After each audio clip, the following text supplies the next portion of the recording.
They laughed at her, and by sunrise, they would forget how to laugh at all. Before we continue, tell me, where are you watching from? Drop your city or country in the comments. And if you believe in justice that rides silent, hit like and follow. Now, back to the story. The piano played something light, something careless, the kind of tune that made men feel bigger than they were. And the saloon glowed under rows of oil lamps, gold lights spilling across polished wood, boots, whiskey glasses, and faces that had learned long ago how to measure a person in less than a second, how to decide who belonged and who didn't without ever asking a name. And tonight, Clara Cole stood in the middle of it, her white dress catching every flicker of light like it wasn't made for this place, like it had been stitched somewhere quieter, somewhere kinder. And that was the problem, because in Red Hollow, anything soft became a target, anything different became a joke waiting to be told. And it started small, the way it always does, a glance, a whisper, a smirk passed from one table to the next until it grew teeth, until it found its voice. And Victor Hale leaned back in his chair, slow, deliberate. A man who had never been told no in a room like this, his boots resting against the rail, his fingers tapping the rim of his glass like he was waiting for the right moment to make the whole place listen.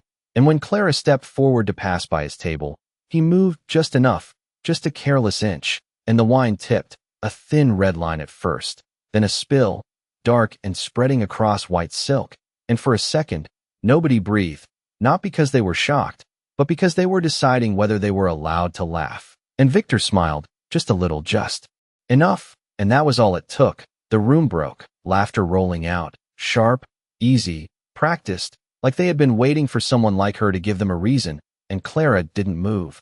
Not right away. She stood there with the stain blooming across her dress, her hands still at her sides, her chin level, as if the noise around her was happening somewhere far away, and maybe that was what made it worse, because she didn't give them the satisfaction, didn't rush to fix it, didn't shrink. She simply existed in that moment like she refused to be reduced to it, and that unsettled them more than anger ever could. And then Victor spoke, his voice cutting clean through the laughter, low but certain. Some things don't belong in a place like this. And the room leaned into his words, because men like him didn't just speak, they declared. They stamped meaning onto whatever they pointed at, and all eyes turned to Clara, waiting, measuring, deciding her worth in real time. And across the room, near the doorway where the night air slipped in with the dust, Ethan Cole stood, half in shadow, hat brim low, his figure still as the wooden post beside him. And if you looked quick, you might have missed him, might have thought he was just another quiet rancher passing through. But the longer you looked, the more something didn't sit right, because he wasn't reacting the way a man should, not stepping forward, not raising his voice, not even tightening his jaw. He was watching, the way a man watches a storm he already understands, measuring distance, timing, consequence. And when Clara finally lifted her eyes, she didn't look at Victor, didn't look at the crowd. She looked at Ethan, just once, just long enough. And in that glance, something passed between them that no one else in that room could read, and Ethan gave the smallest nod. Almost nothing, a movement so slight it could have been the shift of light. But Clara saw it, and her shoulders eased, not in relief, but in acceptance, as if something had already been decided, something that didn't need words. And then Ethan moved, one step, then another, boots quiet against the floor, the laughter thinning as people noticed him, as the air changed in a way they couldn't quite explain. And he didn't look at Victor, didn't acknowledge the man who thought he owned the room. He walked straight to Clara, close enough that the lamplight caught the dust on his coat, the lines in his face, the calm in his eyes, and without a word, he reached out, brushed a drop of wine from the edge of her sleeve like it meant nothing at all, then offered his arm, steady, patient, and she took it. And together they turned toward the door, leaving behind the laughter that tried, for a moment, to rise again, weaker now, uncertain, because something about the way he walked out, something about the silence he left behind, made the room feel smaller, made the jokes sound thinner. And Victor watched them go, still smiling, still certain, not knowing that the moment the door swung shut behind Ethan Cole, the balance of that entire town had already begun to shift in ways none of them would understand until it was far too late. The night did not follow them. but it stayed behind like a question no one in that saloon could answer. And out on the dirt road where the lantern light faded into open dark, the wind moved low across the ground, carrying the smell of dry earth and distant cattle, and Clara sat quietly in the saddle beside Ethan, her hands steady on the reins even as the last echo of laughter still lingered somewhere behind her eyes. Not loud anymore, not sharp, just there, like a mark that refused to be seen, and yet could not be ignored. And for a long while neither of them spoke, the kind of silence that does not need to be filled, the kind that builds its own weight, until finally she said, not turning, not accusing, just asking, "You knew they would do that, did you not?" And Ethan did not answer right away, his gaze fixed ahead where the outline of their ranch sat against the horizon, dark and still, as if it had been waiting for them longer than they had been gone. And when he did speak, his voice was calm, measured. "I knew what kind of men they are. And that was all, no anger, no defense, just a statement that settled between them like something finished." And Clara let out a slow breath, the kind that carried more thought than words ever could, and said softly, "And you let them believe it." And this time Ethan nodded once, barely visible in the low light, because sometimes the truth is not what you say, it is what you allow others to think until it becomes their mistake. And the ranch came into view, a small house, a fence line, the quiet shape of a place that did not try to prove anything to anyone. And when they dismounted, Ethan moved first, reaching up to help her down with the same steady hand he had offered inside that crowded room. And for a moment she stood there, the dried stains still faint on her dress, the night air cooler now, clearer, and she looked at him again, searching not for explanation, but for something deeper, something that had always been there, and she had never needed to question until tonight. And Ethan met her gaze without hesitation, and in that look there was no apology, no regret, only certainty, the kind that does not need to raise its voice. And he said quietly, "Go inside, Clara." And she hesitated, just for a second, then nodded, trusting not the situation, not the town, but him, and stepped through the door, leaving him alone with the dark and the silence and whatever came next. And that was when the shift truly began. Not in the saloon, not in the laughter, but here, in the stillness where decisions turn into actions. Because Ethan did not follow her inside. Instead, he turned back toward the open land, toward the road that led away from Red Hollow. And he walked to the barn where a second horse waited, already saddled, already prepared, as if this moment had been expected long before the first drop of wine ever touched white silk. And he mounted without hurry, without noise, and rode out into the night where the sky stretched wide and empty, stars sharp overhead, and miles away, beyond the ridge, lights began to flicker in places that did not usually stay awake this late. A bank office where a clerk unfolded papers he did not fully understand, a land registry where a seal was pressed into wax with hands that trembled at the authority behind it, and a messenger riding hard between properties, carrying names, numbers, signatures that would redraw the lines of ownership before morning ever arrived. And back in town, Victor Hale poured another drink, still smiling, still replaying the moment in his mind as if it had confirmed everything he believed about people like Ethan and Clara, unaware that the ground beneath his boots had already begun to shift, not with noise, not with warning, but with the quiet certainty of something that had been set in motion long before anyone thought to laugh. And by the time the first light touched the edge of the sky, Red Hollow would wake to a different truth, one written not in words spoken in a crowded room, but in ink, in silence, in decisions made far from the reach of laughter. And the kind of man who walks away without a fight is not always walking away at all. Morning in Red Hollow did not arrive all at once. It crept in slow, pale light stretching across rooftops and hitching posts, touching the dust like nothing had changed, like the town could wake the same way it always had. But something underneath it had already shifted, something quiet and irreversible. And the first sign was not loud, not dramatic, just a locked door. The bank on Main Street still closed when it should have been open. The clerk inside moving with a stiffness that did not belong to routine.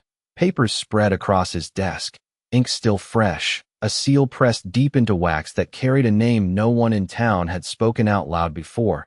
And outside, men began to gather, hats low, voices low, wondering, waiting, because in a place like Red Hollow, a delay was never just a delay.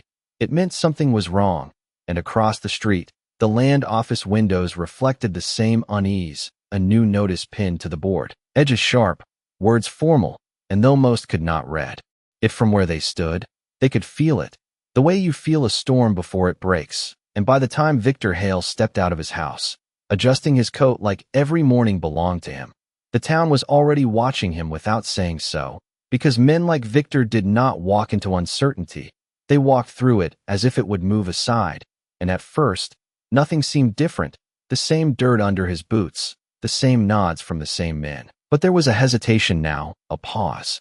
Before each greeting, a question behind each glance, and Victor noticed it, just enough to irritate him, not enough to worry him, not yet. And when he reached the bank and found the door still closed, he frowned, knocked once, then harder, the sound echoing down the street, and inside, the clerk hesitated before opening, his face pale, his hands not quite steady, and that was the first crack, because Victor Hale was not used to seeing fear in places he believed he controlled, and he stepped inside without waiting for an invitation, his voice already carrying that familiar edge, asking questions that expected answers. But the clerk did not respond the way he should have, did not rush, did not apologize. Instead, he reached for a document, held it carefully, like it carried weight beyond paper, and placed it on the counter between them. And for a moment, Victor did not understand what he was looking at, not because it was unclear, but because it was impossible. Names, signatures, transfers, dates that had been filed overnight, ownership that had shifted without noise, without witnesses, without him. And as he read, slowly at first, then faster, the irritation in his expression began to thin, replaced by something tighter, something less certain, because the lines did not lie. The seal did not lie, and the authority behind them did not ask for permission. And outside, more people had gathered, drawn not by sound but by the absence of it, the way the morning had stalled around that building. And when Victor stepped back out into the light, the paper still in his hand, he looked at the town the same way he always had, like it belonged to him. But for the first time, the town did not look back the same way, because word travels faster than truth in places like this. And already whispers had begun, names being spoken carefully, connections being drawn, and somewhere at the edge of it all, a rider passed through, quiet, unnoticed by most, heading back toward a ranch that did not need to announce itself. And Victor stood there, the paper trembling just enough to betray what he would never say out loud, because everything he thought was fixed had just been rewritten in a single night, and he did not yet know who had done it. But the answer was already riding home, under the morning sun, calm, steady, and entirely unhurried. By mid-morning, Red Hollow had stopped pretending everything was the same, the usual rhythm of boots and voices replaced by something slower, something careful, as if the town itself was listening for what came next, and Victor Hale stood in the center of it, the paper still folded in his hand now, not displayed, not explained, just held like a weight he could not set down, and men who had laughed the night before now kept their distance, not out of respect, not yet, but out of uncertainty, because whatever had happened inside that bank had already begun to ripple outward, touching every piece of land, every deal, every quiet assumption that had built this place. And Victor moved toward the land office with a pace that tried to look controlled, but the tightness in his shoulders told a different story. And when he pushed the door open, the clerk inside did not greet him the way he always had, did not stand, did not smile, just nodded once, slow, as if acknowledging a man who no longer held the same position he did yesterday. And that was when the second document was placed in front of him, heavier somehow, thicker, carrying the same seal, the same authority, and Victor read it standing there, the room silent except for the faint scratch of paper under his fingers, and each line stripped something away, parcels of land transferred, holdings consolidated, debts called in and settled overnight, not with force, not with noise, but with precision, with intention, and the name attached to all of it appeared again and again, consistent, undeniable. And for the first time, Victor did not look like a man in control of his town.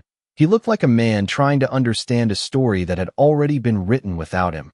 And outside, the whispers grew clearer, people piecing it together in fragments, Someone mentioning the bank, another the registry, another the writers seen in the dark, and then a name, quiet at first, almost dismissed, until it was repeated, until it settled into place, Ethan Cole. And it did not make sense to them, not at first, because they knew him as something simple, something small, a rancher at the edge of town who kept to himself and asked for nothing.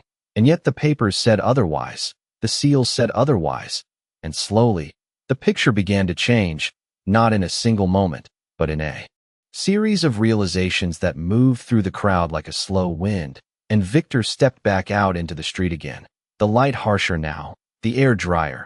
And this time when he looked around, he did not see his town. He saw distance. He saw people watching him the way they had watched Clara, measuring, reconsidering. And across that distance, near the far end of the road, a familiar figure appeared, riding in without hurry, dust trailing low behind him, posture straight, eyes forward. And Ethan Cole did not look like a man returning from anything extraordinary. He looked like a man coming home. And that was what unsettled them most. Not the power behind the papers, not the sudden shift of ownership, but the quiet way he carried it, as if it had always been there, as if nothing had changed except their understanding of it. And when he reached the center of town, he slowed, not stopping, not announcing himself, just passing through. And for a brief moment, his gaze met Victor's. And there was no anger in it, no triumph, no need to prove what had already been proven, just a calm acknowledgement, the kind that does not invite argument. And Victor opened his mouth as if to speak, to demand, to reclaim something that was slipping beyond his reach. But no words came, because there was nothing left to say that would change what had already been set in motion. And Ethan rode past him without a pause, without a word, leaving behind a silence heavier than any confrontation. And the town watched, not the man they thought they knew, but the truth they had missed. And somewhere in that silence, the laughter from the night before finally disappeared, not replaced by fear, not replaced by regret, but by something quieter, something more lasting. The understanding that some men do not raise their voices when they are wronged, because they do not need to. They simply let the world adjust itself until the truth stands on its own. The road out of Red Hollow did not look any different by noon. The same dust, the same worn tracks cutting through dry land. But the town behind it no longer held the same weight, and Ethan Cole rode away from it without looking back, not because he was avoiding what he had done, but because he had never done it for them to see. And the wind moved steady against him, carrying the quiet that always followed a storm no one realized had passed. And when he reached the ranch, Clara was already outside, standing near the fence line where the sunlight caught her dress again, clean now, the stain gone. But something in her posture had changed, not weaker, not shaken, just aware in a way she had not needed to be before. And she watched him approach without speaking, her eyes searching not for answers, but for truth. And Ethan slowed his horse, dismounted, and crossed the last few feet between them like nothing in the world had shifted, like this moment was all that mattered. And for a second, they simply stood there, the quiet stretching between them, the kind that holds meaning without needing to explain it. And then Clara said softly, "They know now." And Ethan nodded once, not proud, not satisfied, just certain. And she studied him, the man she had married, the man she thought she understood, and said, "You could have told me." And he met her gaze without hesitation, the same calm that had unsettled an entire town now resting in something gentler. And he replied, "You never needed it." And that was the truth of it, not a defense, not an excuse, but a simple fact, because everything he had done, everything he had built, had never been meant to define him in her eyes, only to stand when it needed to. And Clara let that settle, her breath slow, her shoulders easing not with relief, but with understanding, because what mattered was not what he owned, not what he could take away from others, but the way he had chosen to act when it counted. And in the distance, a rider approached, moving steady along the road, not in a hurry, but not without purpose. And as he drew closer, it became clear he carried more than just news. A leather satchel tied firm to his saddle, the mark of the town still visible in the dust on his coat. And he pulled up near the fence, tipping his hat once, respectful now in a way no one in Red Hollow had been the night before, and said, "Mr. Cole, the documents have been confirmed, everything." is in your name as of this morning. The bank, the land, the holdings connected to Hale's contracts, all of it. And Ethan did not react the way the rider expected, did not ask for details, did not verify. He simply nodded, as if the outcome had never been in doubt, and the rider hesitated, then added, "The town is waiting, sir." And that word hung in the air, not heavy, but unfamiliar, because Ethan had never been a man who needed to be addressed that way. And he glanced once toward Clara, then back toward the rider, and said quietly, "Let them wait." And the rider nodded again, understanding more in that moment than had been said, and turned his horse back toward the road, leaving dust and silence behind him.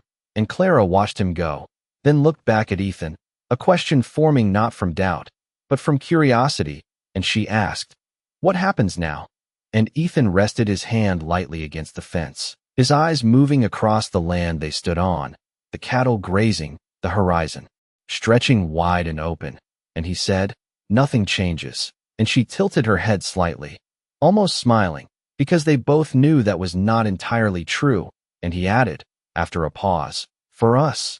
And that was where the real difference lay, not in what had been taken or gained, but in what remained untouched. And somewhere back in Red Hollow, men were still standing in the street, still holding papers, still trying to understand how a quiet rancher had rewritten everything they thought they knew without raising his voice once. And here, under the open sky, Ethan Cole picked up a worn piece of cloth from the fence, the same kind Clara had used that morning, and handed it to her, not to clean anything, but simply because it was there, a small gesture, simple, steady, and she took it, their hands brushing for a moment, and in that touch, there was no need for words, no need for explanations, because some things do not need to be proven loudly, they just need to be lived. And out here, far from the noise, that was enough. The sun climbed higher over the plains, but Red Hollow did not shake off the weight of the morning. It carried it, quietly, in the way doors opened slower, in the way conversations paused when a name was mentioned, and by midday, the truth had settled deep enough that no one questioned it anymore. They simply adjusted to it, because that is what towns like this do when power changes hands without warning. They do not fight it, they learn how to stand around it. And Victor Hale stood at the edge of that realization, not in the center where he had always placed himself, but slightly apart now, like a man who had stepped outside his own story and could not find the way back in. And the paper he had read a dozen times already felt heavier each time, not because the words changed, but because his understanding of them did. And across the street, men who once waited for his approval now avoided his eyes, not out of cruelty, but out of instinct, because something about him no longer held the same authority, and authority, once broken, does not return the same way it leaves. And Victor turned slowly, scanning the town as if searching for something familiar, something unchanged. But every glance reminded him that what he had built was never as solid as he believed. It had simply gone unchallenged, and now it had been, quietly, completely, and miles away, where the land stretched open and unclaimed by noise or opinion. Ethan Cole moved through his day the same way he always had, checking fence lines, walking the pasture, the rhythm of his boots steady against the ground. And Clara watched him from the porch for a while, her hands resting lightly on the railing, the breeze catching the edge of her dress. And there was something different in the way she saw him now, not distant, not unfamiliar, but deeper, like a story she had lived inside without ever seeing the full shape of it until now. And when he approached, wiping dust from his hands with a cloth that had seen years of quiet work, she stepped down from the porch, meeting him halfway, and for a moment neither spoke, the silence between them not empty, but full of everything that had changed and everything that had not. And Clara said softly, "They will come." And Ethan did not ask who, did not need to, he only nodded once, because men like Victor Hale do not accept loss without seeking explanation, without trying to reclaim what they believe is theirs, even when it no longer is. And Clara studied his face, searching for tension, for preparation, but found only the same calm she had seen in the saloon, the same certainty that had never raised its voice. And she asked, "Will you meet them?" And Ethan looked past her, toward the horizon where the road from town cut through the land like a line drawn by habit. And he said, "If they come, they will be received, and there was no challenge in his tone, no warning, just a statement that carried its own weight. And the afternoon passed without urgency, the kind of time that stretches when nothing appears to happen but everything is already in motion. And as the sun began to lower, casting long shadows across the pasture, the distant shape of riders appeared along the road, small at first, then clearer. 2, maybe 3 men moving at a controlled pace, not fast, not slow, the kind of approach that suggests purpose, rather than threat.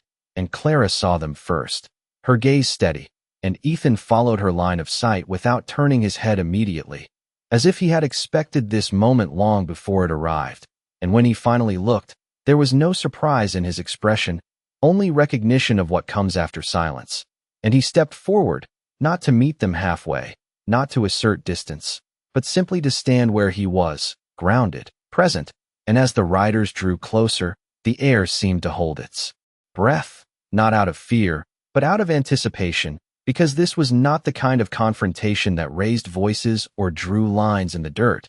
This was something quieter, something final, and Clara moved to stand beside him, not behind, not apart, her presence equal, steady, and together they waited, not for an outcome, but for the moment itself to arrive. And in Red Hollow, far behind them, the last of the morning's whispers had faded into understanding, because by now, everyone knew, the man they had laughed at did not need to answer them. He only needed to remain exactly who he was, and that was more than enough. The riders slowed long before they reached the fence, not out of caution, but out of recognition, because even from a distance, the shape of this place told them what kind of man stood there. No guards, no show of force, just open land and a man who did not move unless he chose to. And Victor Hale was the first to dismount, his boots hitting the ground with less certainty than they had the day before, his coat still clean, his posture still trying to carry what had already slipped away. And the 2 men behind him stayed mounted, not out of loyalty, but because they no longer knew their place in this moment. And Victor stepped forward, stopping just short of the fence, the wooden rail now a boundary he could not ignore. And for a few seconds, no one spoke, the wind passing between them like it was the only thing that belonged equally to all. And Ethan Cole stood with one hand resting lightly against the post, his other at his side, not guarded, not tense, simply present. And Clara beside him, steady, her gaze level, not lowered, not hardened, just clear. And Victor cleared his throat, the sound dry, unfamiliar, and said, "You made your point," the words coming out slower than he intended, as if each one had to be chosen carefully to hold what remained of his authority. And Ethan did not answer immediately, not out of hesitation, but because the statement did not require a response. It simply existed. And Victor continued, shifting slightly, "Whatever this is, whatever game you are playing, it does not need to go further." And there was a flicker there, something between negotiation and request, something the town had never seen from him before.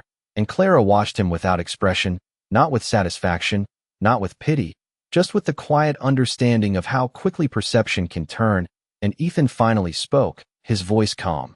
"Even, it is not a game." And that was all.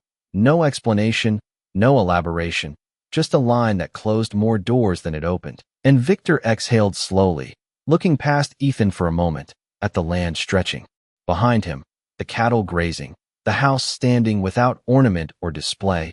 And something in his expression shifted, not fully, not completely, but enough to show that he was beginning to see the difference between ownership and presence, between having power and understanding it. And he said, softer now, "You could have handled it differently." And Ethan met his gaze without changing posture. "So could you?" And the words did not strike like a challenge. They settled, simple, undeniable. And for a moment, the air between them held that truth without resistance. And Victor looked down briefly, not in defeat, but in thought, as if tracing back through the choices that had led him here. And when he looked up again, there was less certainty in his stance, less distance in his eyes, and he asked, "What happens to the town? Not what happens to me, not what do I get back, but the town." And that question carried more weight than anything he had said before, because it acknowledged something beyond himself, something he had never needed to consider until now. And Ethan glanced once toward Clara, then back to Victor, and replied, "It remains." And Victor frowned slightly, not understanding, and Ethan added, the same people, the same land, the same choices, only now they will see them clearly. And the wind moved again, lifting dust along the road, soft, steady, and Victor nodded once, slowly, the kind of nod that does not signal agreement, but acceptance, because some outcomes do not offer alternatives, they simply stand. And he stepped back from the fence, not turning immediately, not rushing to leave, just allowing the moment to settle fully before it ended.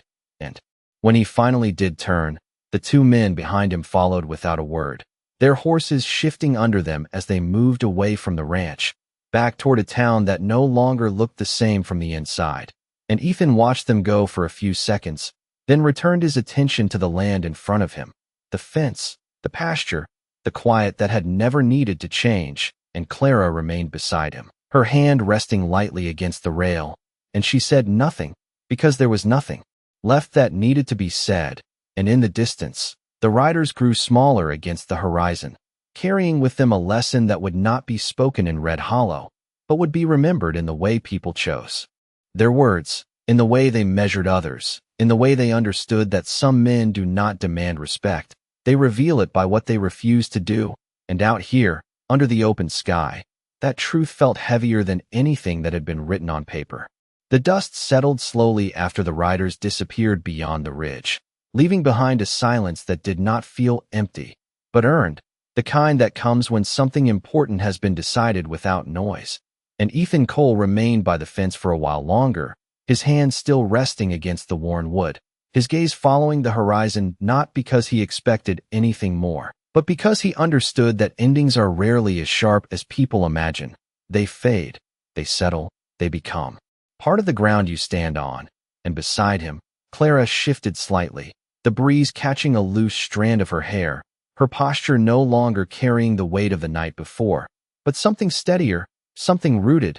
And she looked out at the same horizon, then back at Ethan, and there was a quiet change in her expression, not surprise, not even curiosity anymore, but recognition, as if she had finally seen the full measure of the man she had always known.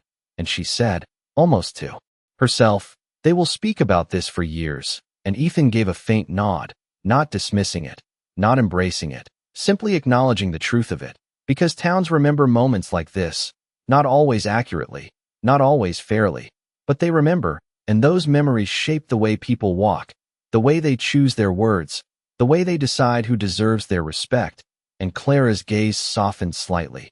And they will get it wrong. And this time Ethan allowed the smallest hint of a smile, not out of amusement, but out of understanding, because stories told by others rarely carry the same weight as the truth lived in silence.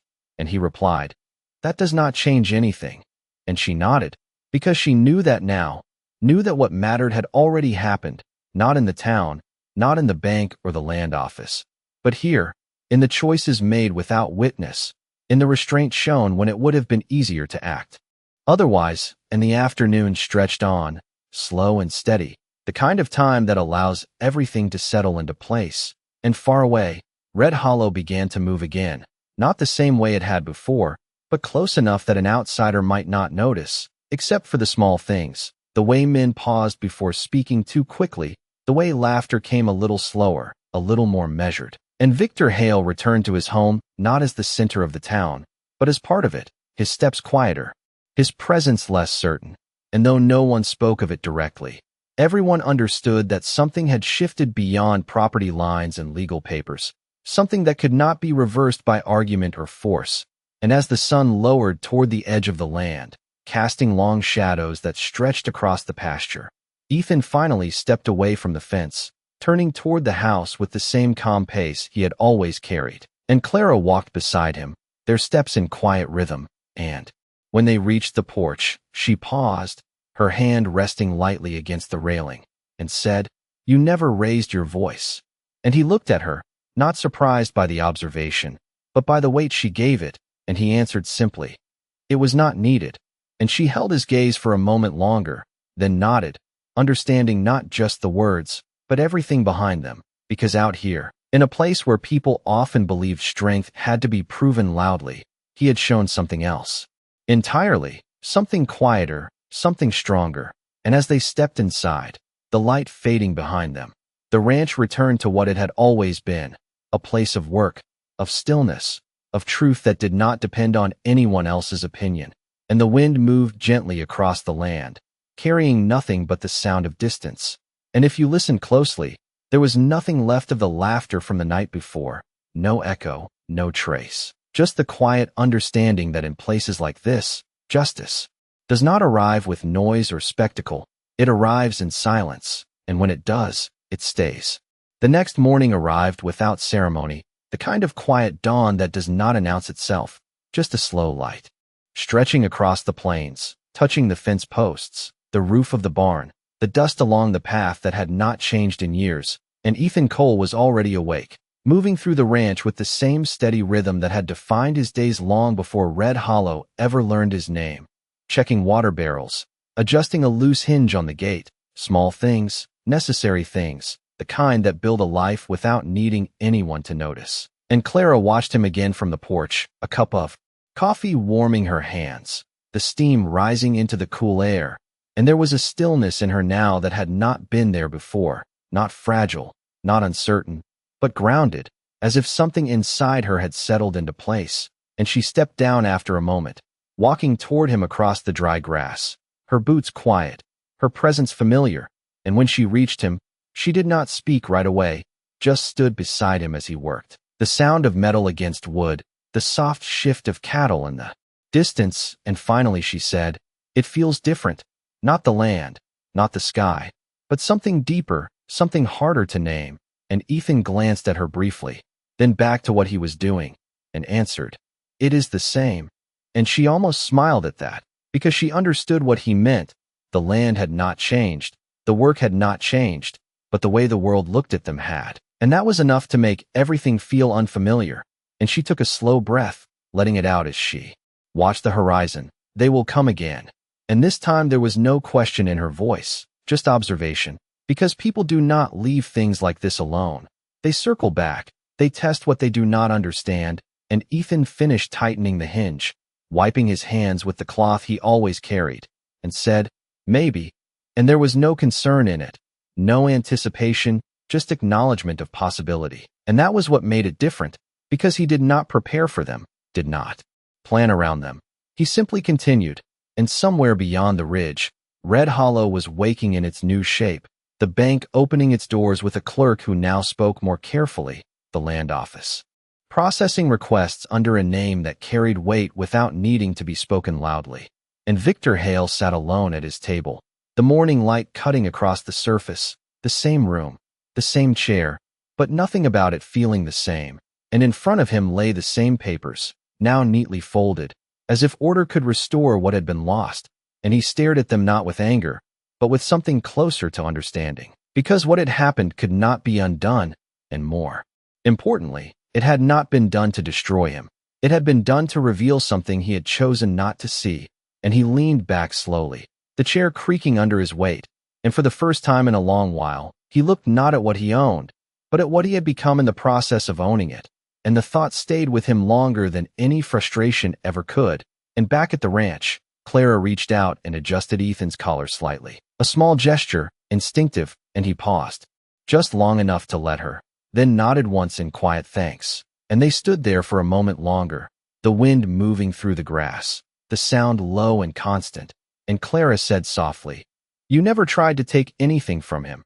And Ethan looked out over the land, his eyes following the line of the fence into the distance, and replied, "He gave it away." And she understood that too, not as a judgment, but as a truth, because sometimes the greatest loss does not come from what is taken, but from what is offered without thought, without respect, without awareness of its value. And the day continued, the sun climbing higher, the shadows shortening, and life moved forward the only way it knows how, quietly, steadily, without needing to explain itself. And if anyone from Red Hollow had ridden out to that ranch in that moment, they would not have seen a man who had changed the fate of a town overnight. They would have seen a man fixing a gate, standing beside his wife, living a life that did not need to prove anything. And that was the part they would never fully understand, because the kind of strength that reshapes the world without raising its voice is not something you recognize until it is already gone. leaving behind only silence and the memory of what it revealed. The days that followed did not bring noise or spectacle. They brought something quieter, something that settled into Red Hollow like dust after a long ride. And people began to move differently without fully realizing it. Conversations carried a pause now, a moment of thought before words were spoken, and the saloon that once rang with careless laughter felt smaller somehow, not because the walls had changed, but because the people inside had. And Victor Hale returned there one evening, not to reclaim anything, not to prove a point, but simply to sit where he always had. And as he stepped through the swinging doors, the piano slowed, not stopping, just adjusting, and the men at the tables glanced up, not with fear, not with respect, but with awareness, and that was something new, something he could not command. And he took his usual seat, the chair familiar beneath him, the glass placed in front of him without needing to ask. But even that felt different, because nothing around him moved with the same certainty it once had. And he lifted the glass, paused, then set it back down untouched, as if the act itself no longer carried the same meaning. And across the room, two men spoke in low voices, careful, not secretive, just measured. And Victor watched them for a moment before looking away, understanding without hearing that his name was part of that conversation, not in the way it used to be, not as a point of control, but as a lesson, and that realization did not sting the way it might have days ago. It settled, like something that had finally found its place. And outside, the night air moved cool across the street, carrying the sound of boots and distant voices. And beyond the town, where the land opened wide and unbroken, Ethan Cole continued his days without interruption, the same routine, the same quiet work, because nothing he had done was meant to change that. And Clara walked beside him more often now, not because she needed to understand, but because she wanted to share the space where truth lived without words. And one evening, as the sun dipped low and painted the sky in long stretches of gold and shadow, they stood near the fence again, the same place where everything had seemed to shift. And Clara said softly, "They will remember what you did." And Ethan looked out over the pasture, the cattle moving slowly, the wind brushing through the grass, and he answered, "They will remember what they saw." And she considered that, then nodded, because what people see and what truly happens are rarely the same. And that difference is where stories are born and where truth often disappears. And she stepped closer, her shoulder brushing his, not seeking comfort, not offering it, just sharing the moment. And in the distance, a single rider passed along the far road, not turning toward the ranch, not stopping, just moving through the land like everything else. And Ethan watched him for a second, then let his gaze return to the horizon, because not every movement required attention, not every question required an answer. And back in Red Hollow, Victor Hale rose from his seat, leaving the glass where it was, and as he stepped out into the night, he paused at the doorway, looking out across the street, the same buildings, the same dust, but no longer the same ground beneath him. And for the first time, he did not try to reclaim it, did not measure it against what he had lost. He simply acknowledged it. And that was the beginning of something quieter, something more lasting than power. And as he walked down the street, no one stopped him, no one challenged him, but no one followed him either. And that was the difference. And out on the ranch, as the last light faded and the sky deepened into night, Ethan turned toward the house, Clara beside him, their steps slow, unhurried, and the world around them remained exactly as it had always been, vast, quiet, and indifferent to the rise and fall of men. And yet within that stillness, something had been made clear, something that would not need to be spoken again, because it had already been understood. Time has a way of softening the edges of even the sharpest moments, but in Red Hollow, this one did not fade the way others had. It stayed, not loud, not constantly spoken, but present, like a line drawn quietly through every conversation, every decision, and people began to carry it with them in small ways. In the way a man tipped his hat a little more thoughtfully, in the way a woman paused before judging someone she did not know, and even the saloon, that place of easy noise and careless words, found itself holding a different kind of silence between songs, as if the walls had learned something the people inside were still catching up to. And Victor Hale became part of that change, not by force, not by resistance, but by something slower, something harder.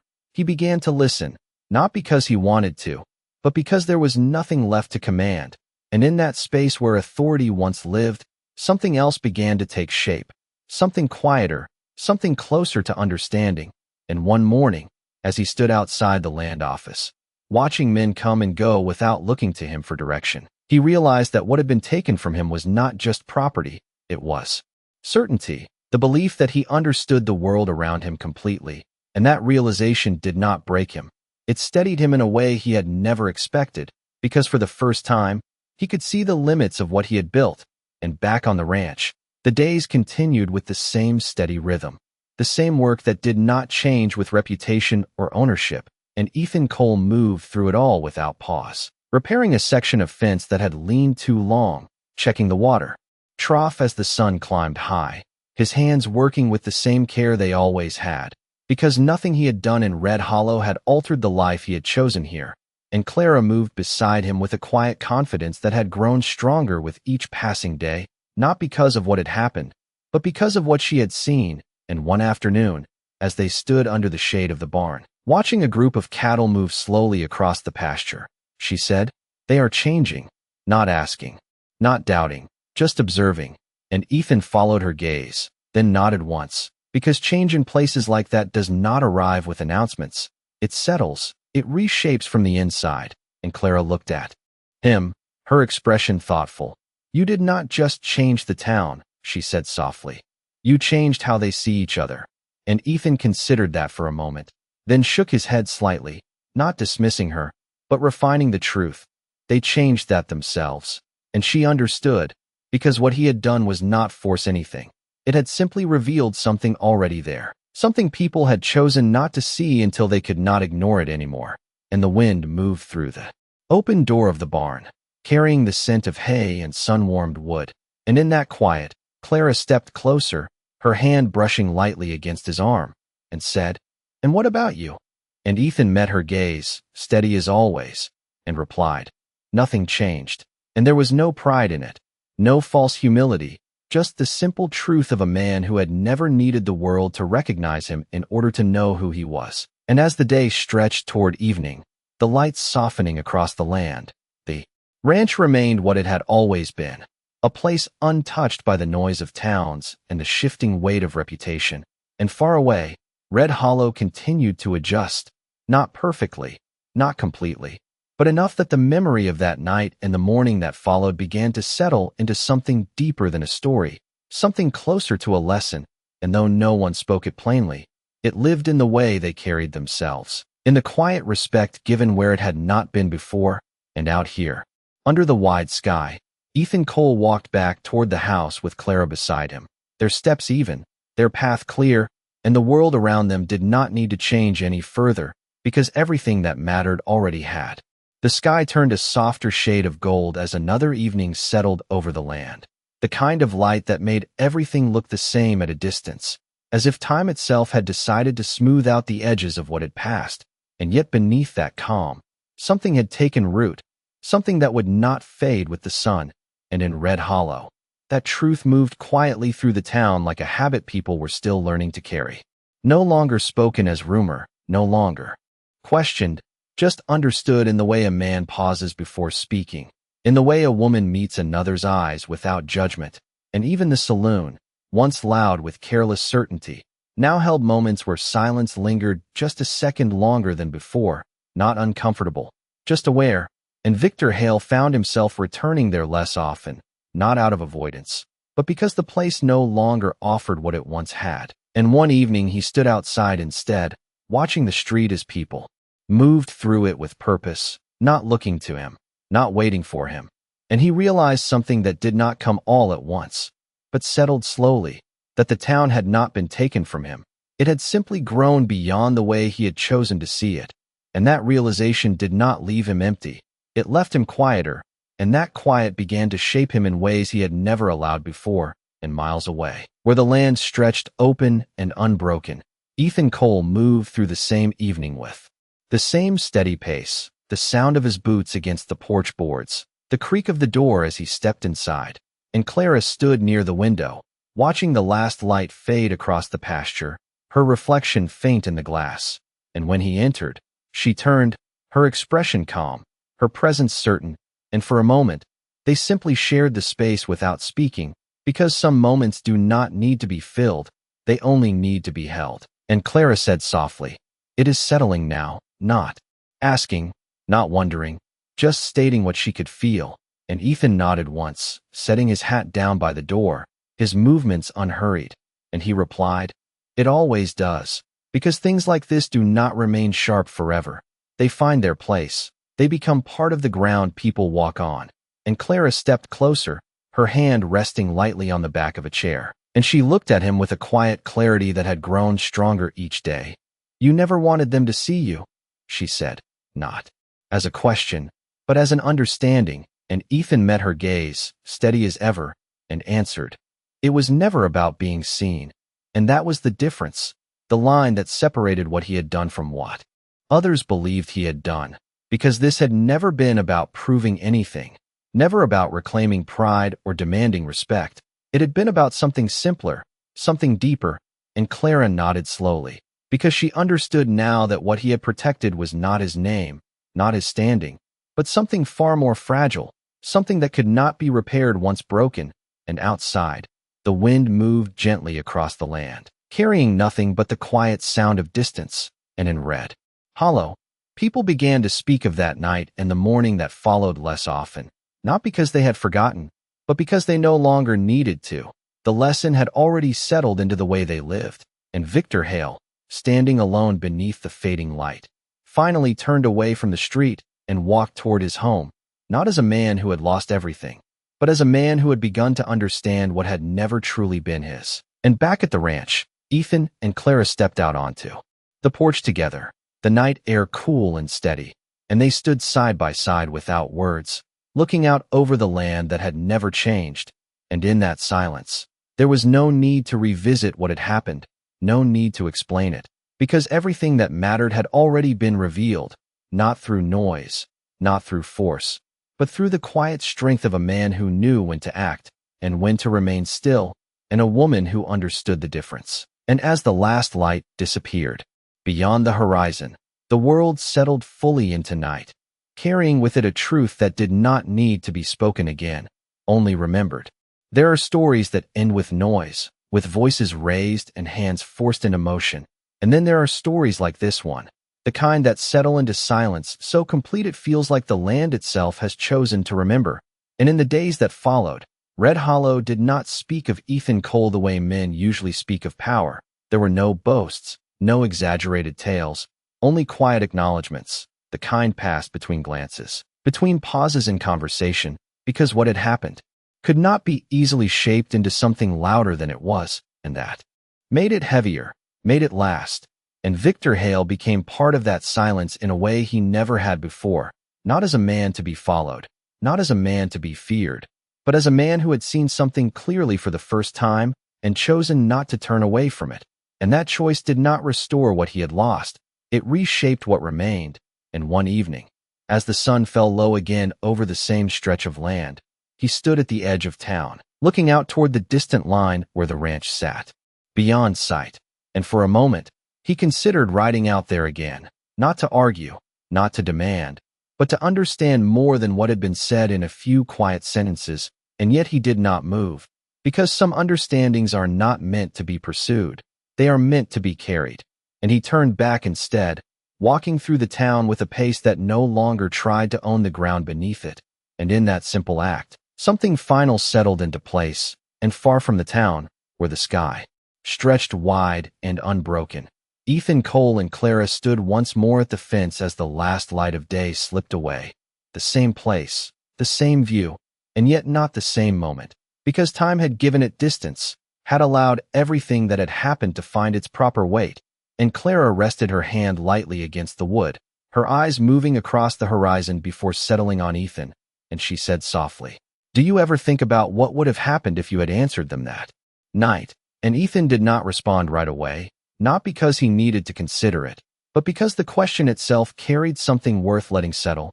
And after a moment, he looked out across the land, the cattle moving slow in the distance, the wind brushing through the grass like a quiet reminder of how little truly needs to change. And he said, "It would have ended there." and Clara held his words for a second, understanding the weight behind them, because what he had done had not been about ending something. It had been about revealing it, allowing it to unfold until it could no longer hide behind laughter or pride, and she nodded once, her expression calm, her voice softer now, and Ethan turned slightly, meeting her gaze, and replied, "Now it stays." And there was no triumph in it, no claim, just the quiet truth of something that had already taken root beyond either of them.